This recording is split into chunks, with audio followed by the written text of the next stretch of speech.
process. Just trust the process. Joel Embiid has kept beating into people's head. Trust the process. Trust the process.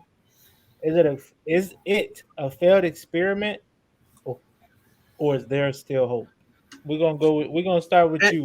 What? and Hold on. not Hold on. just for Philadelphia. Like if you're a GM anywhere, Yeah. like after watching this, do you sit there and say, "Oh, you know what? I think it was a good idea. They just need to do this or that differently," or Right. was it so bad that you're like, "Why?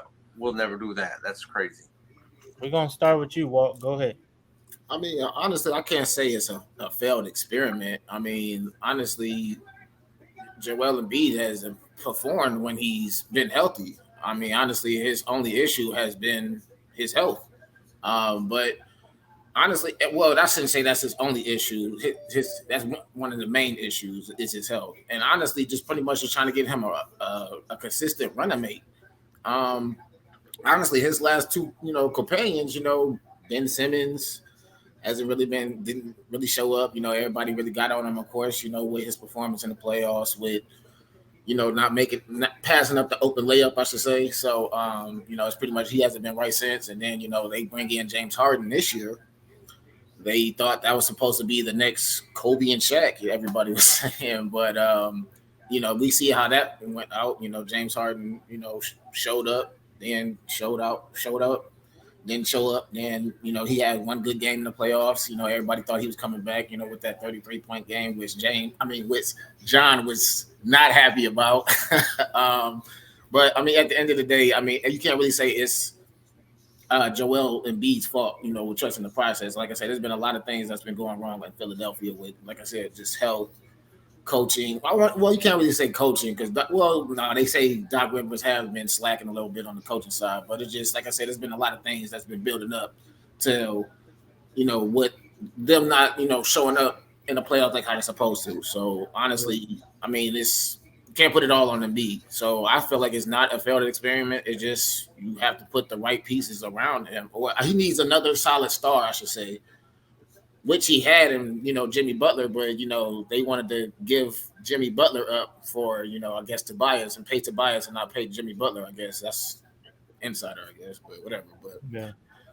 yeah, I still say it's still hope to answer the question. Yes. I believe that. Go ahead, Walt. Walt. Go ahead, John. Here we What go you again. got I think this. on Yeah, the go next ahead. one? On Yeah, the my next bad. topic. On the next topic.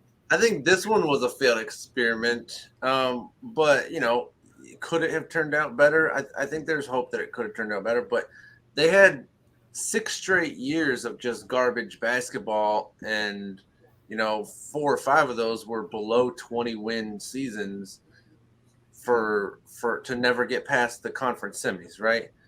So in the last 4 years, so I mean, you threw away 6 seasons of basketball or just garbage basketball for your fans, and in the hopes that these next 4 years would turn into something, and they haven't.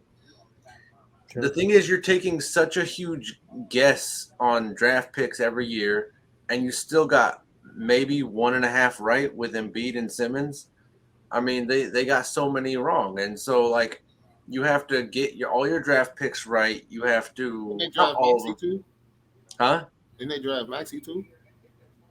No, I'm talking about like the trust the process though, like Oh, like like tanking and then getting top draft picks, right? Getting Nerlens Noel or whoever it is you draft in the first round, right? Who a lot of these guys just didn't turn out, and like so they got like two. I would say like 1.5 right with Embiid and Simmons. You know what I mean? Like they got 1.5 picks right out of like those 6 picks, and like so just off that alone, like seeing how hard it is. I mean, Cleveland knows they had a first round pick. They got Kyrie, and then with the next one, they got a guy who was in the league. I don't know how long your guy was in your next first round.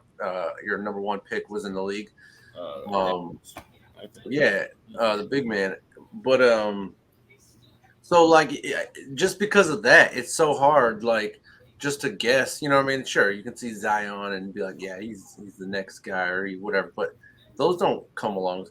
So just because that, man, like if I'm a GM, I would never do it. It's not that it was a failed experiment. It's not that, well, this was a failed experiment, but because at the end of the day, they still had to go trade for Jimmy Butler and James Harden and those guys to have any success. So it clearly didn't work. Like the whole That's trust the process. We're going to build to the draft, and it just didn't work.